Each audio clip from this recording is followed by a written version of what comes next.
Classical music is dying, and that's the best thing for classical music by Charlie Albright.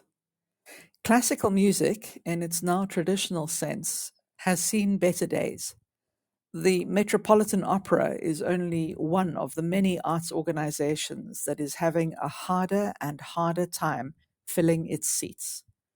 The National Endowment for the Arts reported that in 2012, only 8.8 of Americans had attended a classical music performance in the previous 12 months, compared to 11.6% a decade earlier.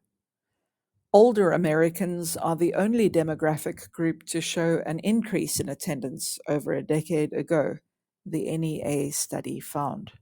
So, why aren't more young people showing an interest in classical music? It wasn't all that long ago when classical music was fun. People went to concerts for a variety of reasons: to be moved emotionally, to be entertained, and as a social event, to name a few. Performances were a chance for artists and audiences to connect on a level unattainable in other media as a form of mutual communication. Speaking to audiences, spontaneous applause, including in the middle of pieces, and on the spot improvisation were commonplace, with performers wooing audiences with their technical and interpretational prowess. That was real classical music. But all of that changed in the 20th century when rules of concert etiquette began incorporating themselves into performances. Suddenly, clapping mid piece was unacceptable. Applause between movements or parts of pieces became that way as well. Regular concert goers would shoot glares of disdain toward anyone violating such rules. Coughing? Forbidden. Performers speaking from the stage? Discouraged. Improvisation in a concert? Rarely done and almost never taught in even the most prestigious classical music colleges and conservatories.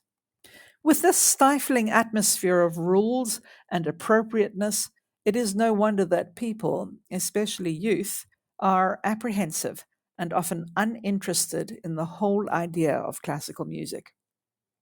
Somehow, classical music has become inaccessible and unwelcoming. Some may say that classical music is outdated, and because of that, young people aren't interested.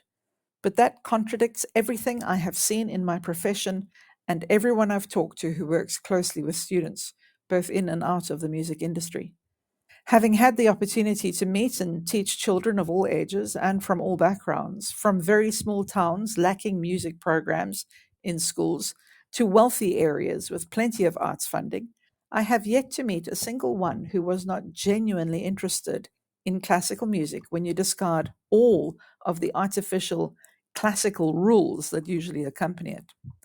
Thankfully, this classical music of the 20th century is dying. As a pianist, I have the opportunity to help with this.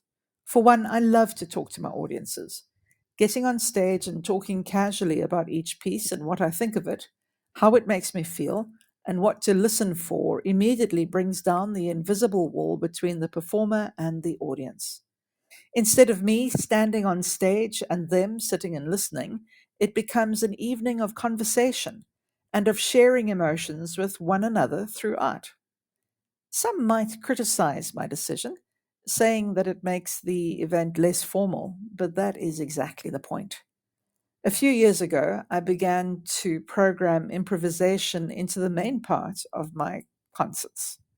I would sit down and make up a piece that I had never played before and couldn't play again exactly the same way, and eventually morphed that idea into a more interactive session where I ask audience members for random notes on the keyboard. Once I have four or so notes, that is B flat, C, A, E flat, the audience and I embark on a new, never before played piece that we create together. It is exciting and spontaneous. It is entertaining and interactive. Suddenly, the entire concert hall is involved in something magical that moves us all in a unique way. Concert venues are also changing. Classical music is performed today not only in concert halls with thousands of seats, but also in cabaret style venues where audience members sip beer and wine while enjoying Beethoven and Chopin. Breaking down such classical rules will kill classical music and thus save it. It will make the art form more accessible, more entertaining, and more disinhibiting, allowing for all of us to share more emotion and passion through the music. It will welcome those of us who are interested yet apprehensive about making the leap to buy a ticket to a concert.